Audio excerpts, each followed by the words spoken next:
ভ্রামরী প্রাণায়াম মানে ভ্রমর, ভ্রমর মানে মৌমাছি বি পোশ্চার। ভ্রামরী প্রাণায়ামে আমরা করব সম্মুখী মুদ্রা দিয়ে। বুড়ো আঙ্গুল আমাদের কানের ভিতরে রাখতে হবে এবং এভাবে কানের ভিতর রাখতে হবে যাতে বাইরে থেকে কোনো আওয়াজ আমরা না শুনতে পারি।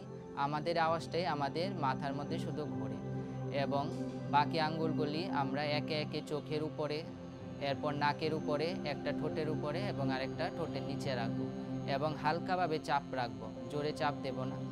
এই ভ্রামরী প্রাণায়ামের মাধ্যমে আমরা এখানে চোখ বন্ধ থাকবে, একটি ভ্রমরের মতো মৌমাছির মতো আওয়াজ করব। শ্বাস নেব, শ্বাস নিয়ে স্টার্ট করলাম ভ্রামরী প্রাণায়াম।